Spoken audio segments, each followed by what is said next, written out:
नमस्कार, मी अजित चव्हाण. आजच्या या मुलाखतीमध्ये आपण महाराष्ट्रामधल्या एका फायर ब्रँड महिला नेत्याशी चर्चा करणार आहोत. आणि अर्थातच महिला नेत्या फायर ब्रँड म्हटल्यानंतर आपल्या सगळ्यांच्या लक्षात आलं असेलच, हे नाव आहे चित्रा वाघ. भारतीय जनता पक्षाच्या महिला मोर्चाच्या अध्यक्षा चित्राताई वाघ आपल्याबरोबर आहेत. आपण आज चित्राताईंशी निवडणुकीच्या निमित्तानं राजकारण आणि इतर बऱ्याच विषयांवरती गप्पा करणार आहोत. ताई, आपलं खूप खूप स्वागत. नमस्कार. चित्रा वाघ या नावाला वेगळी ओळख महाराष्ट्राच्या राजकारणामध्ये सांगण्याची आवश्यकता नाही. ताई, आपण आणि महिलांचे प्रश्न हे गेले काही दशकं महाराष्ट्रामध्ये समीकरण झालं आहे. ताई, पहिलाच प्रश्न विचारतो. राजकारण पुरुषांचं आहे आणि महिलांना त्यात खूप संघर्ष करावा लागतो. वेगवेगळ्या पातळीवरती खूप भावनिक असेल किंवा थेट मग रस्त्यावर उतरून असेल, प्रत्येक संघर्षाला तोंड द्यावं लागतं. पहिली प्रतिक्रिया, एक महिला म्हणून राजकारणामध्ये काम करताना काय अनुभव असतो? नाही, खरं तर संघर्ष महिलांना प्रत्येक क्षेत्रामध्ये, फक्त राजकारण म्हटलं तर ते चुकीचं होईल. 50% महिला आहोत, त्यांचे प्रश्न आहेत आणि त्या प्रश्नाला जितक्या धारदारपणे आपल्याला मांडता येतील, त्या प्रश्नांवरती वाचा फोडता येईल, ते करायचं काम आम्ही आमच्या माध्यमातून करत असतो.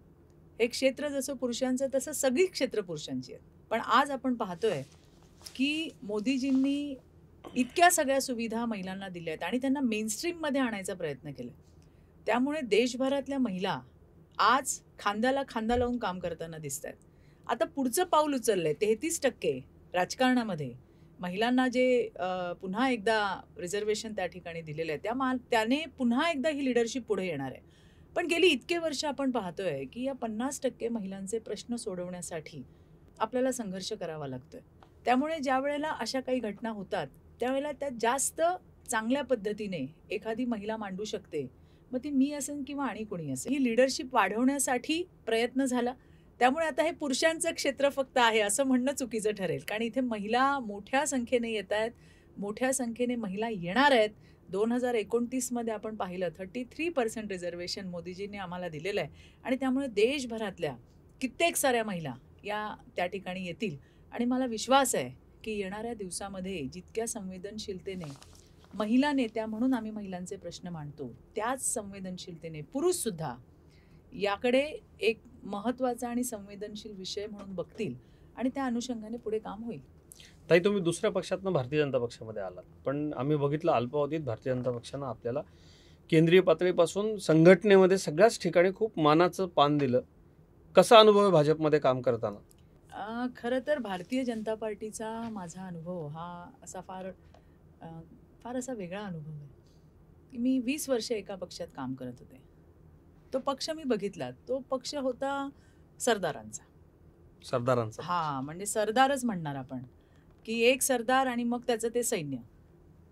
मग तो सरदार दुसऱ्या राज्यात म्हणजे दुसरीकडे गेला की ते सगळं सैन्य त्याचं दुसरीकडे वळणार, त्याच्याबरोबर जाणार. पण भारतीय जनता पार्टी हा एक परिवार म्हणून मला त्या ठिकाणी दिसतो. 18 पगड जातीची लोक आहेत आणि इथं एका माणसाचा से नाही आहे. कार्यकर्ता, संघटना याला प्रचंड महत्त्व असलेलं असा जर कुठला राजकीय पक्ष असेल तर मी म्हणेन त्याचं नाव भारतीय जनता पार्टी. कारण मी ते अनुभवते.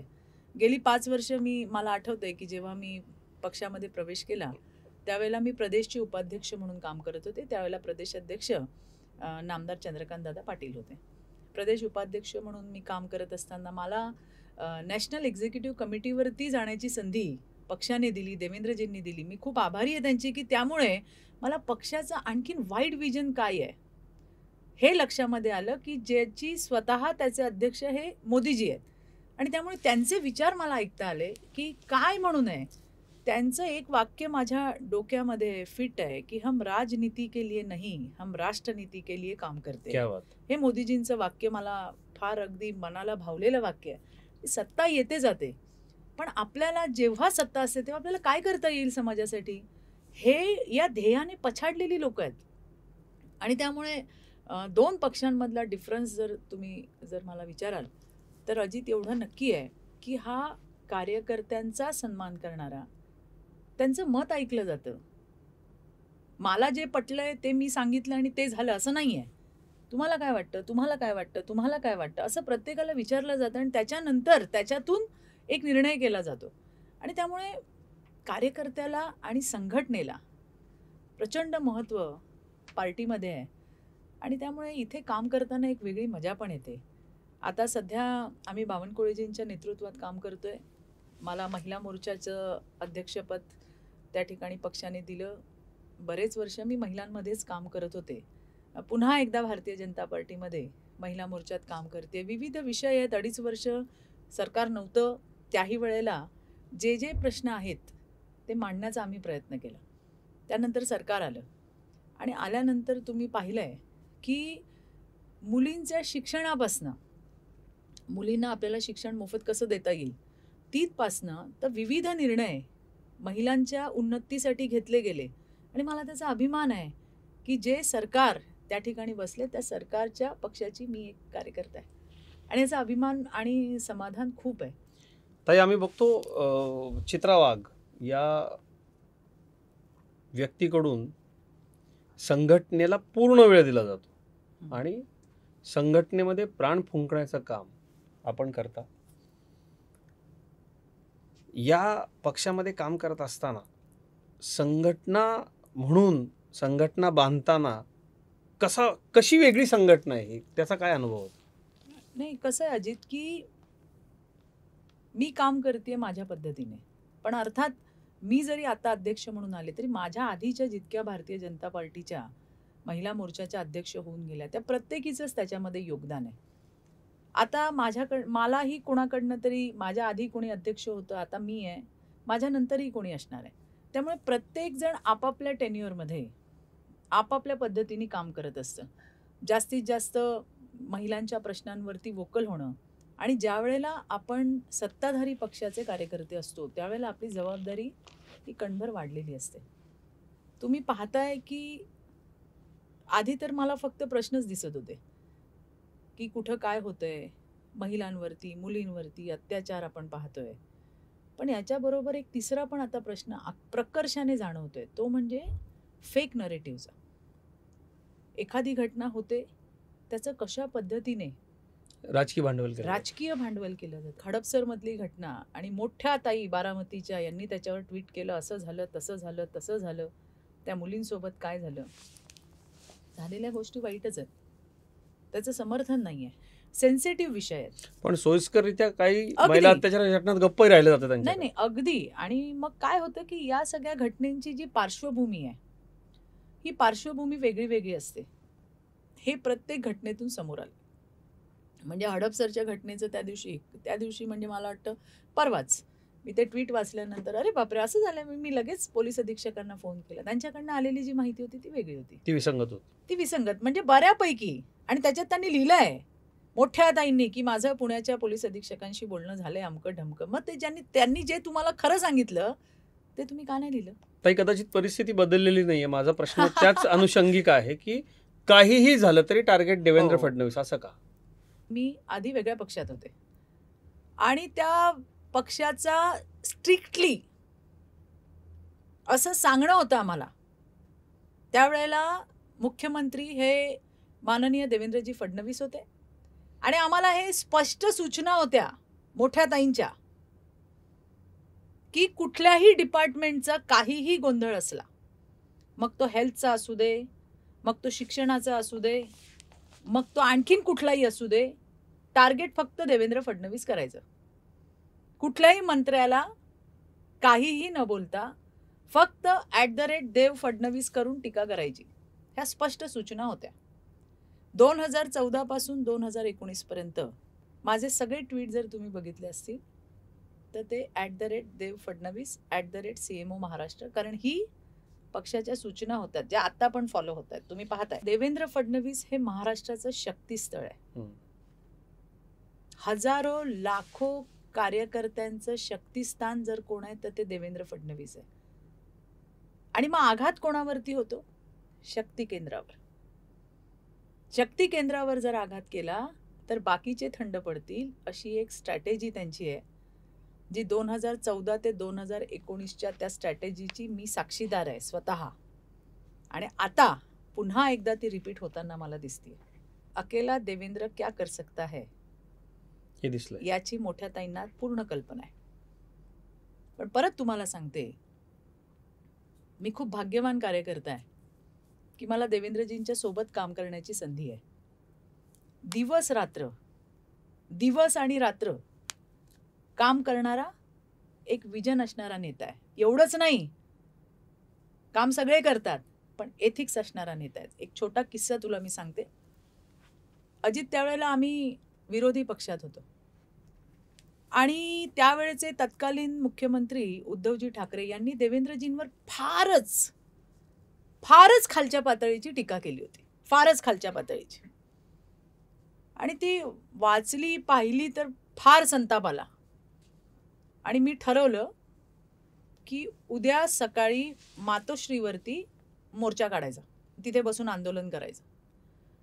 तर देवेंद्रजींना कुठून तरी कळालं, त्यांचा फोन आला मला की तुम्ही काय करणार आहात उद्या.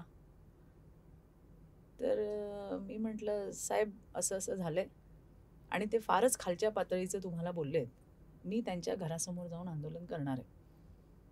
बघा,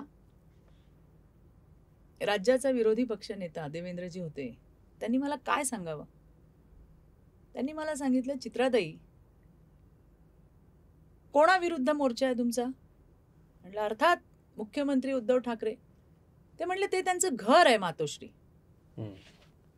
त्यांच्या घरात ते एकटे नाही राहत, त्यांचा परिवार राहतो आणि कोणाच्या परिवाराला आपल्याला त्रास द्यायचा नाही. चित्राताई तुम्हाला जे काय करायचं ते तुम्ही त्यांच्या कार्यालयाच्या इथे करा, पण कुणाच्या घरी जाऊन त्यांना तिथे जाऊन तुम्ही आंदोलनं करणार, तुम्ही मोर्चे काढणार, इतरांना त्रास द्यायचा आपल्याला अधिकार नाही.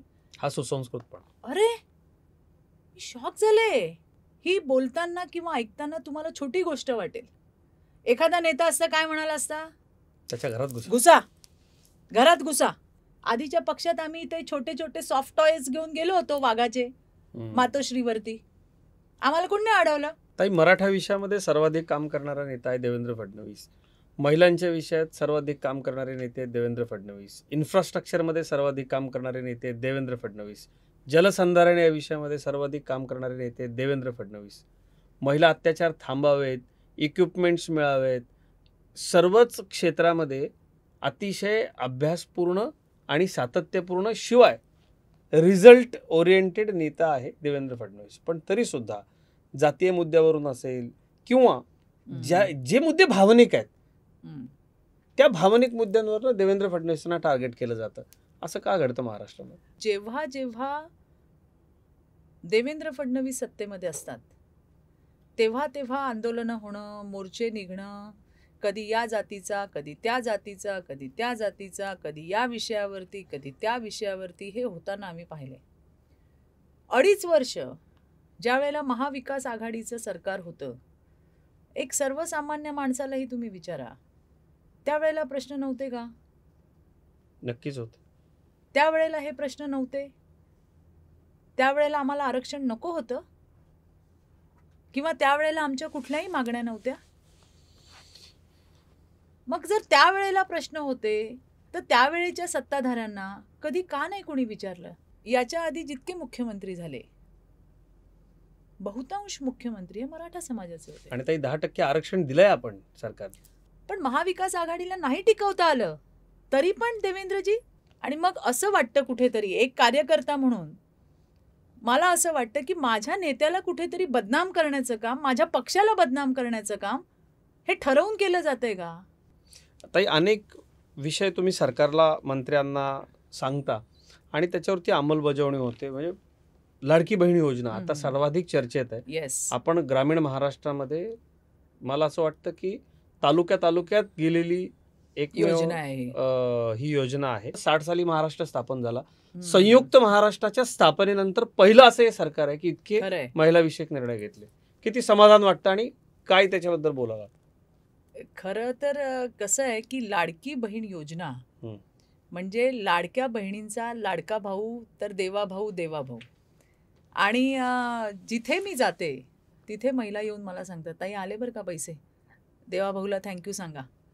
तर ह्या ज्या प्रतिक्रिया आहेत ना, या खूप आहेत. मी जसं म्हटलं की मुंबई, पुणे, ठाणे, नाशिक सारख्या मेट्रो सिटीजमध्ये कदाचित 1500 मोठे वाटणार नाही. नाही वाटणार. एका बाईची पर्स जर उघडली ना तर ₹1000 सहज निघतात. हीच माझी ग्रामीण भागातल्या ताईकडे ना ती दिवसभर काम करते. 200 रुपये 300 200-300 रुपये मिळतात. माहेरी जायचं म्हणजे मला आठवतंय की पहिला हप्ता काहीतरी रक्षाबंधनच्या आसपास होता. आणि मी रहिमतपूरला निघाले होते साताऱ्याला. ते खूप छान दहीवडीचे पेरू मिळतात. पेरू घ्यायला उतरले होते. तिथे काही ताई आल्या आणि म्हणल्या, ताई पैसे आले बरं का आमच्या खात्यामध्ये. मी म्हटलं कसं वाटतंय का तुम्हाला? ते म्हणे आता काय सांगू ताई, पहिल्यांदा माहेरी जाताना नवऱ्यापुढे हात नाही पसरणार आहे. देवेंद्रजींचं वाक्य मला नेहमी आठवतं. मला देवेंद्रजी नेहमी म्हणतात, चित्राताई भाषणांनी पोट भरत नाही. महिलांना आपल्याला आर्थिक स्वातंत्र्य द्यायला पाहिजे. त्यांच्या हातामध्ये तेवढी ताकद आपण निर्माण केली पाहिजे की त्या ताईला स्वतः आर्थिक दृष्टी तिला कशा पद्धतीने संपन्न करता येईल. जेव्हा आर्थिक स्वातंत्र्य येतं ना तेव्हा शहाणपणा आपोआप येतो. आणि मला ते इतकं पटलं देवेंद्रजींचं की येस, आज हे 1,500 रुपये आणि इतके काय आमचे लाडके भाऊ आहेतच, पण काही दोडके भाऊ पण आहेत. ती योजना बंद करा म्हणून. अहो, जशी तुम्हाला सांगतेय की ह्या योजना जशी गावागावांमध्ये पोहोचली तशी पहिली पायाखालची वाळू सरकायचं काम यांचं झालं. हे गेले काँग्रेसवाले कोर्टामध्ये. आधी त्या म्हणे तो जो कोण होता तो का आमचा कोण नाहीच आहे. मग नंतर बघितलं तर तो सुनील केदारांचा कोणतरी निघाला. मग ते वडेट्टीवारांचं काय निघालं, ते बरंच पेपरला आलं होतं, तेच मी पण वाचले. त्यामुळे यांची भावना काय आहे ते आपले सर्वज्ञानी सकाळी उठल्यावर 9 वाजेपासून बोलतात. संजय राऊत ते म्हणले आम्ही 3,000 रुपये देऊ. अरे का तुम्हाला ही घोषणा करावी लागली? तुम्ही म्हणता ना ही योजना कामाची नाही, तुम्हाला का घोषणा करावी लागली की आम्ही 3,000 रुपये देऊ? आणि त्याच्यामुळे या राज्यातल्या लाडक्या बहिणींना पैसे मिळू नयेत म्हणून याच्यासाठी शरद पवारांची राष्ट्रवादी, काँग्रेस आणि उद्धव ठाकरेंची शिवसेना हे 3 जण मिळून कामाला लागले. बऱ्याच ठिकाणी तर हे अनुभवाने सांगते बरं का, बऱ्याच ठिकाणी काँग्रेसच्या, शरद पवारांच्या राष्ट्रवादीच्या आणि उद्धव ठाकरेंच्या शिवसेनेच्या लोकांनी काही फॉर्म भरून घेतले चुकीचे, जे जाऊच नये पुढे, ही योजना बदनाम व्हावी, महिलांनीच सांगितलं.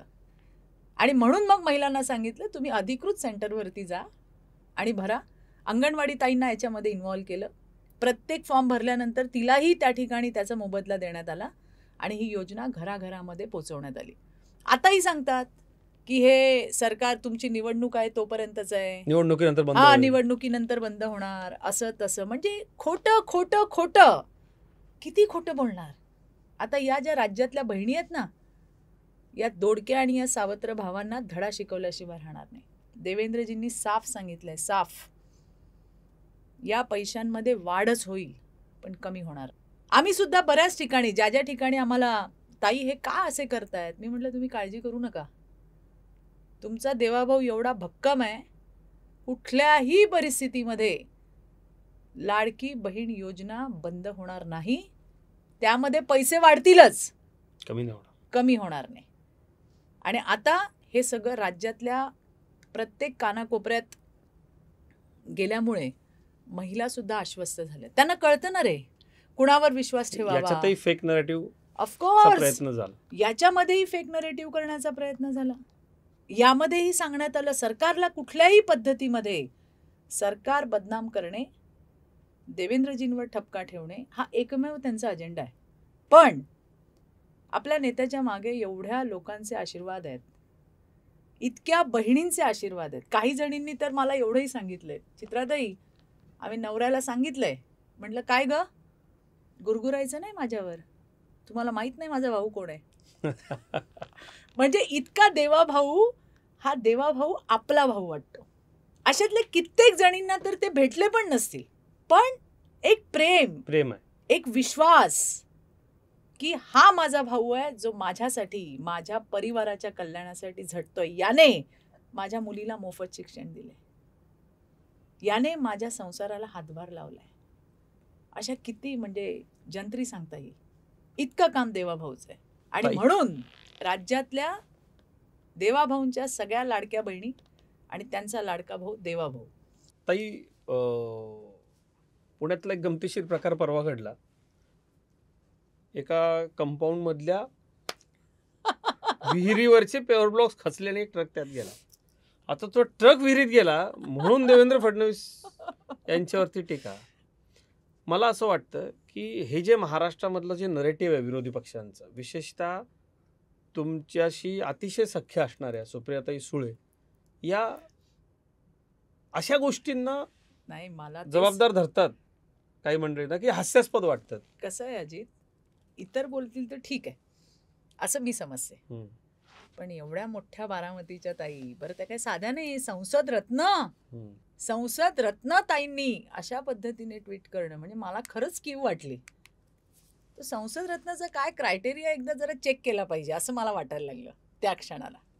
म्हणजे अशा पद्धतीने डोळे झाकायचे आणि काही झालं देवेंद्र फडणवीसमुळे झालं, देवेंद्र फडणवीसने केलं, असे फतवे काढलेले आहेत सध्या. अरे चांगल्या कित्येक गोष्टी देवेंद्रजींनी केल्या आहेत, हे फक्त शेतकऱ्यांच्या नावाने गळा काढतात. मला खूप चांगलं आठवतंय जेव्हा मुख्यमंत्री होते उद्धव ठाकरे, नाही व्हायच्या आधी, तुमच्या बांधावर येऊन मी 50,000 रुपये देईन. कधी गेले बांधावर ताई, आणि हे सगळे सोयीस्कर विसरतात. अगदी म्हणजे शेतकरी, आठवण करून द्यायचंच काम आपलं आहे. देवेंद्र फडणवीसांनी खरोखर शेतकऱ्यांना वीज मोफत दिली. देवेंद्रजींनी यांनी सांगितलं आम्ही दिलं होतं आश्वासन, पण प्रिंटिंग मिस्टेक आहे. देवेंद्रजींनी शेतकऱ्यांना त्या ठिकाणी वीज मोफत दिली. मागेल त्याला सौर पंप देत आहेत. म्हणजे मला चांगलं आठवतंय की लोकसभेच्या वेळेला कांदा आणि सोयाबीनचा प्रॉब्लेम झाला होता, निर्यात बंदी आणि इतर विषय, त्याच्यावरती सुद्धा 4,000 कोटीचं पॅकेज आणलं आणि ते त्या ठिकाणी मंजूर केलं. असे कित्येक गोष्टी सांगता येतील. तुम्ही सत्तेमध्ये असताना शेतकऱ्यांसाठी काय केलं? शेतकरी सन्मान योजना कधी विचारच केला नव्हता. म्हणजे मी तर राजकारणात तर नंतर आले, पण लहानपणापासून एकच प्रश्न विचारते, महाराष्ट्राचं राजकारण हे शेतकऱ्यांच्या अवतीभोवती फिरतं. इतके मुख्यमंत्री होऊन गेले, पवारसाहेब तर स्वतः कृषी मंत्री होते, त्यांना जाणता राजा म्हणतात. मग जाणत्या राजाने शेतकऱ्यांचे जाणते प्रश्न जाणले असतीलच की. मग त्यावेळेला काय केलं? 2.5 वर्षापूर्वी महाराष्ट्र कुठे होता? आज महाराष्ट्र 1 नंबरवर आहे. त्याच्यासाठी जे विजन लागतं, जी लगन लागते, जी मेहनत लागते, ती आमच्या नेत्याकडे. आणि जर आपला नेता एवढं काम करत असेल तर माझ्यासारख्या कार्यकर्त्यांनी किती काम करायला पाहिजे? या अनुषंगाने त्यांच्याकडे बघून बघून त्यांचं काम तर खूप मोठं आहे. आम्ही त्याच्यात छोटा खारीचा वाटा का असे ना. पण एक गोष्ट आहे की मी उपमुख्यमंत्री आहे आणि मी मोठा आहे, तर चित्रा वाघ जे सांगते त्याला अर्थ नाही असं देवेंद्रजींनी, मीच नाही, हजारो कार्यकर्ते हजारो कामं त्यांच्याकडे घेऊन जातात, स्वतःची नाहीत, समाजाची. प्रत्येक विषय नीट समजून घेणं आणि तो एक्झिक्यूट करणं ही देवेंद्रजींची खासियत आहे. चिथावणीखोर बोलणाऱ्या आणि ट्रिपल तलाकला विरोध करणाऱ्या सुप्रिया सुळेंना ऐकलं. एक आपण ती क्लिप, माझ्या मते आपण ती ऐकली असेल, की मतांसाठी किंवा सत्तेसाठी हे लांगुल चालन केलं जातं महिला प्रश्नावर. अगदी अजित, माझा एक साधा प्रश्न आहे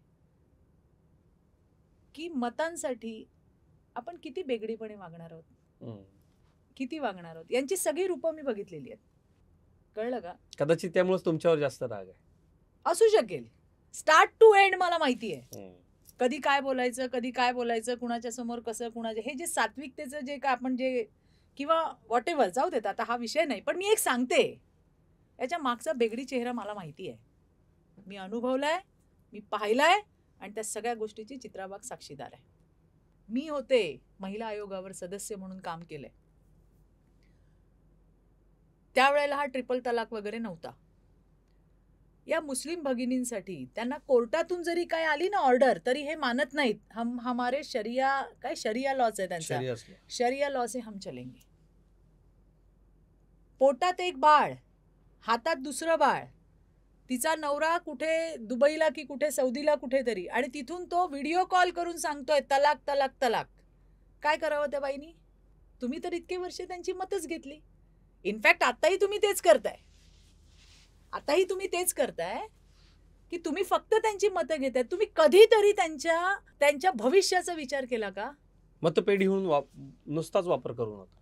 ताई, परत एकदा राज्याच्या राजकारणाकडे येतो.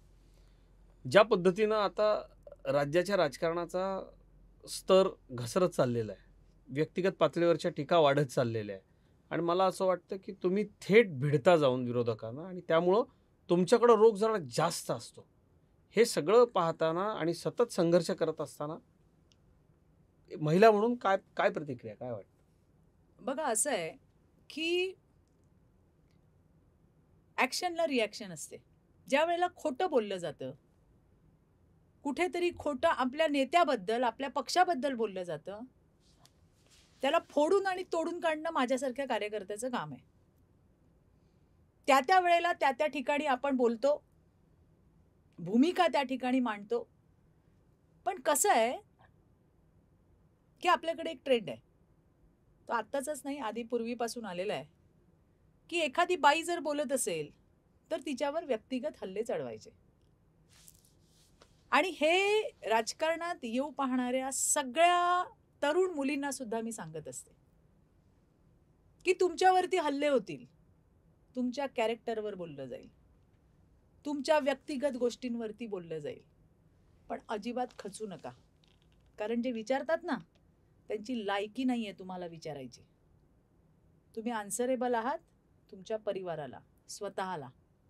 त्यामुळे असे कितीही हल्ले आले तरी त्याकडे दुर्लक्ष करून आपलं जे गोल आहे ते त्या ठिकाणी आपण ठाम राहिलं पाहिजे. जेव्हा तुम्ही प्रवाहाच्या विरोधामध्ये पोहता, बघा खरं कसं आहे ना, खरं की खऱ्याची चप्पल पायात घालेपर्यंत खोटं गावभर फिरून आलेलं असतं. त्यामुळे तुम्हाला वेळ लागेल. तुमची बाजू काय म्हणतात ते, सत्य परेशान हो सकता है लेकिन पराजित नाही. त्यामुळे हा संघर्ष नेटाने आपण केला पाहिजे. अधिकाधिक तरुणींनी, मुलींनी, महिलांनी राजकारणात यायला पाहिजे. प्रश्न समजून घेतले पाहिजे. हां, पण एक आहे, इथं शॉर्टकट नाही आहे. सातत्यपूर्ण काम करा. पटापट पटापट पटापट पटापट असं नाही आहे. इथे बराच संघर्ष आहे, जो सगळ्याच ठिकाणी असतो. बाईला रोज स्वतःला परीक्षा द्यावी लागते, स्वतःला रोज प्रूव्ह करावं लागतं. What I am, I have to prove myself every day. मी जे काल काम करीन तो इतिहास झाला, मी आज काय काम करीन ते महत्त्वाचं आहे. शेवटाकडे येत असताना एक प्रश्न विचारतो ताई. या निवडणुकीच्या निमित्तानं, विधानसभेच्या निवडणुकीच्या निमित्तानं आता पुन्हा एकदा महाराष्ट्रामध्ये फिरायला तुम्ही सुरुवात कराल. लाडक्या बहिणींचा, महिलांचा, वृद्धांचा, मातांचा, महिला नेत्या म्हणून हा प्रश्न आहे आणि सगळ्यांचाच, महायुतीच्या सरकारला आशीर्वाद असेल का? कमळाला आशीर्वाद असेल का? भारतीय जनता पक्षाला आशीर्वाद असेल का? एक पार्टीची कार्यकर्ता म्हणून आणि एक महिला म्हणून मी नक्की म्हणेन की 100% आशीर्वाद असेल. का असेल आशीर्वाद? कारण प्रत्येकाच्या आयुष्यामध्ये बदल घडवायचं काम, काहीतरी चांगलं घडवायचं काम हे महायुतीच्या सरकारच्या माध्यमातून झाले. मग त्या महिला असतील, युवक असतील, मला वाटतं सिनियर सिटीजनचं सुद्धा महामंडळ झाले. हो, ज्येष्ठ नागरिकांचं झालंय, रिक्षा टॅक्सी झालंय. कधीच नव्हतं. बांधकाम त्यांच्या पण गरजा आहेत, कधीच नव्हतं. आज ज्येष्ठ नागरिकांचा आशीर्वाद सरकारच्या सोबत आहे. परवा देवेंद्रजींनी उद्घाटन केलेलं डब्बेवाले आपले, डब्बेवाला भवन, कधीच नव्हतं. ज्यांचा इंग्लंडच्या राजाने सत्कार केला त्यांना आज आश्रय द्यायचं काम देवेंद्रजींच्या माध्यमातून झाले. असे कित्येक सांगू तुम्हाला मी, अशा कित्येक गोष्टी झाल्यात.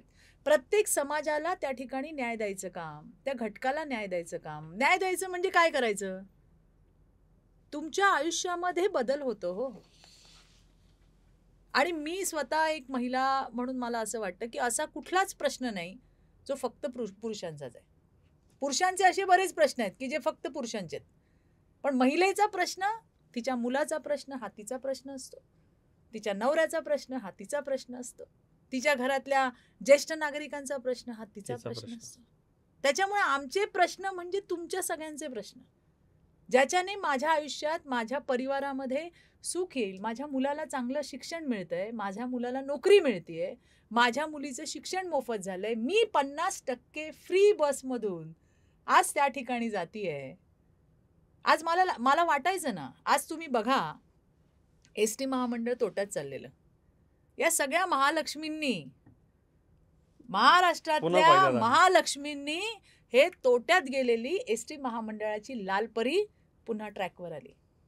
आता पुन्हा आठवण करून द्यावीशी वाटते की महाविकास आघाडीच्या काळामध्ये, म्हणजे उद्धव ठाकरे, पवारसाहेब आणि काँग्रेस यांच्या काळामध्ये आमच्या जवळपास 160 ते 170 एस टी कर्मचाऱ्यांनी आत्महत्या केल्या. हो, तुम्हाला ते दुःखात. महामंडळ वाचवता आलं नाही. एस टी 50% म्हणतात, काय त्याच्याने काय झालं, यांना काय कळणार हो. बाई घराच्या बाहेर पडली, ती आज जातीये आणि ती काय फक्त अर्ध तिकीट घेऊन जात नाही अजित, ती कॉन्फिडन्स घेऊन जाते. क्या बात, क्या बात. एखादी कोल्हापूरच्या चंदगडची बाई जेव्हा एस टीने पुण्याला येते, ती काय फक्त अर्ध तिकीट घेऊन येते. मी कधीच नाही गेले, पण आज मी 50% पण आहे आणि मी एकटी जाणार पण आहे आणि मी एकटी येणार पण आहे. क्या बात. हा कॉन्फिडन्स द्यायचं काम आहे ना, देवेंद्रजींनी दिलं, महायुतीच्या सरकारने दिलं.